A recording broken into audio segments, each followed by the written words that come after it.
Good morning, folks. Welcome to another of our devotionals. Today we're going to continue in Psalm 16 and we're going to focus solely on verse 4. And what a contrast that is to verse 3. In verse 3, the psalmist is delighting in his fellow believers. He loves to spend time with them, to delight in them. The saints in the land, the excellent ones in whom I delight. But I'm thinking of those who do not love God, those who have no time for the God of the Bible, people who instead have made up their own idea of God and follow it. The psalmist has no time for such people. He doesn't want to be in their company. He doesn't want to follow their ways. He says in verse 4, and this is the ESV translation, the sorrows of those who run after other gods shall multiply. Their drink offerings of blood I will not pour out, nor will I take their names upon my lips. The NIV has, those who run after other gods will suffer more and more. You see, the psalmist knew that to reject the true God, Jehovah, the God of the Bible, and to worship some other God is to go down a pathway that is paved with pain and sorrow and disillusionment and regret.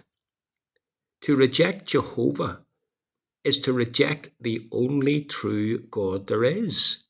Everything else is a delusion. God and God alone is the one who created the world, who governs the world, who's in control of every aspect of the world in which people live. He's the one who controls the sunshine, the rain, the frost, the snow. He's the one who causes things to grow in the fields. He is the one that causes the animals to bear their young. He's the God of fertility, the God of the sun, the God of the sea, the God of everything. And sinful man, in his rebellion against God and rejection of God, he makes up his own God and worships it. So you have people who worship the God of the sun, the God of the moon, the God of the sea, the God of the rain, the God of fertility, the God of travel. But these gods are nothing but empty delusions of sinful man's own mind. They are not gods at all. As the psalmist says in Psalm 15, they have eyes, but they don't see. They have ears, but they don't hear. They have mouths, but they don't speak. He's saying they are completely powerless. They don't exist. They are mere idols. And those who follow such gods will invariably end up being disappointed, disillusioned, experiencing pain and sorrow. These gods can never satisfy. They're like wells that have no water. They have nothing to give.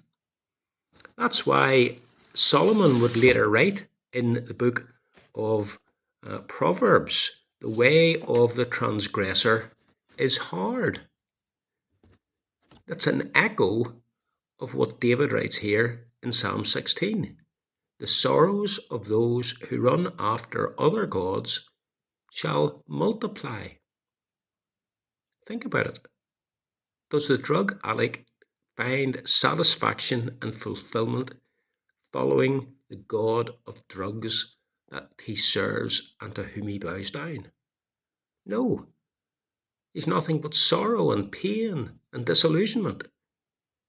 Similarly, with the alcoholic or the person given over to drink, those things don't satisfy. Does casual sex satisfy? Ultimately, it doesn't bring satisfaction and fulfillment.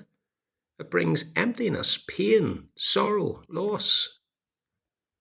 And any pleasure that a person does derive from worshipping such a god, from worshipping at the altar of drugs or alcohol or sex or personal identity or money or worldly ambition, is always short-lived. The pleasure is short-lived.